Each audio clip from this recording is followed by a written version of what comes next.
नमस्कार मित्रांनो, आज आपण सरळ सेवा या परीक्षेला वारंवार विचारण्यात येणारे महत्त्वपूर्ण प्रश्न बघणार आहोत. तर हा व्हिडिओ स्किप न करता शेवटपर्यंत बघा आणि तुमच्या मित्रमंडळींना पण शेअर करा. चला तर मग बघूया. प्रश्न पहिला, जीवाणूमधील सर्वात प्रभावी प्रजननाची पद्धती रिकामी जागा आहे. तर याचे उत्तर आहे द्विखंडन पद्धत. प्रश्न 2, शरीरातील रक्तामध्ये पाण्याचा अंश सामान्यतः आढळणाऱ्या पातळीपेक्षा कमी झाल्यास रिकामी जागा संप्रेरक स्त्रावला जातो.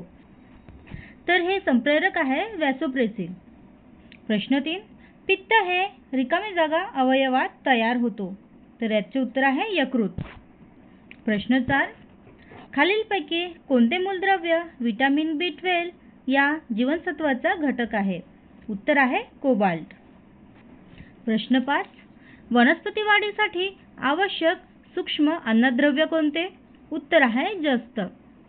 प्रश्न 6, देशात बचतीचे प्रमाण कमी होत आहे याचे मुख्य कारण काय आहे? उत्तर आहे बचतीवर मिळणारा व्याजदर कमी आहे, त्यामुळे देशात बचतीचे प्रमाण कमी होत आहे. प्रश्न 7, खालीलपैकी कोणती संकल्पना राष्ट्रीय उत्पन्न या संकल्पनेशी संबंधित आहे? उत्तर आहे प्रवाही. प्रश्न 8, भारतात राष्ट्रीय उत्पन्न मोजताना कोणता कालखंड वर्ष मानला जातो? उत्तर आहे 1 एप्रिल ते 31 मार्च. प्रश्न 9, रूरकेला, भिलाई आणि दुर्गापूर येथे सार्वजनिक क्षेत्रातील 3 मोठे स्टील प्रकल्प कोणत्या पंचवार्षिक योजनेदरम्यान उभारण्यात आले? उत्तर आहे दुसरी पंचवार्षिक योजना. प्रश्न 10, 1950 ते 80 या काळातील भारताच्या अर्थव्यवस्थेचा वृद्धी दर काय होता? उत्तर आहे 3.5%. प्रश्न 11, 12वी पंचवार्षिक योजना तयार करीत असताना हे नियोजन आयोगाचे अध्यक्ष होते.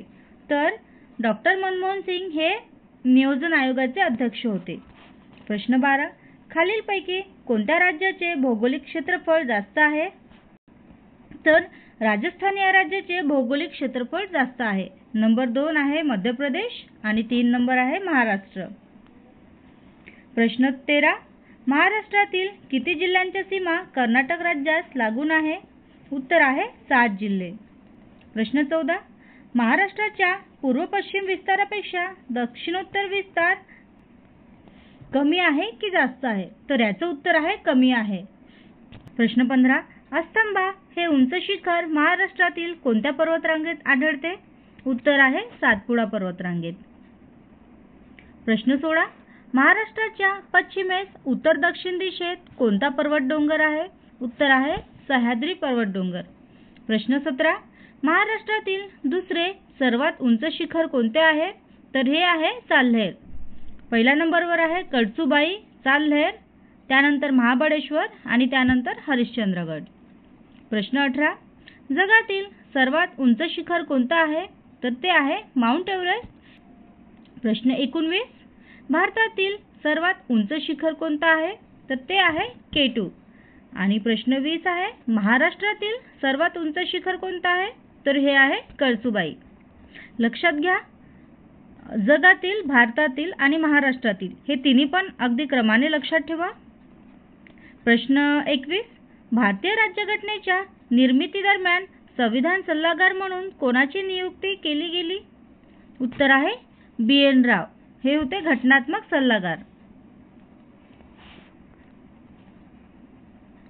प्रश्न 22, संविधान सभेतील मूलभूत हक्क आणि अल्पसंख्याक समितीचे अध्यक्ष कोण होते? तर ते होते सरदार वल्लभभाई पटेल.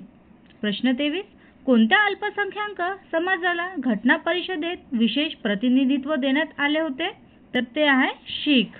प्रश्न 24, भारतीय संविधानाच्या मसुदा समितीचे अध्यक्ष कोण होते? तर हे आहेत डॉक्टर BR आंबेडकर.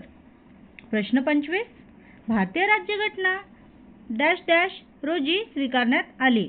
तर याचे उत्तर आहे 26 नोव्हेंबर 1949 रोजी. प्रश्न 26, इसवी सन 1920 मध्ये भारताचा प्रथम हाय कमिशनर म्हणून याची नेमणूक करण्यात आली? तर सर विल्यम मेयर यांची हाय कमिशनर म्हणून नेमणूक करण्यात आली. प्रश्न 27. कलकत्ता सुप्रीम कोर्टाची स्थापना कोणत्या कायद्याने करण्यात आली? तर याचं उत्तर आहे 1773चा रेग्युलेटिंग ॲक्ट. प्रश्न 28. ब्रिटिश साम्राज्यशाहीने कोणत्या कायद्याखाली ईस्ट इंडिया कंपनीकडून भारताचा राज्यकारभार हाती घेतला? तर उत्तर आहे गव्हर्नमेंट ऑफ इंडिया 1858. प्रश्न 29. 1858च्या भारत सरकार कायद्याचा परिणाम काय झालं होतं?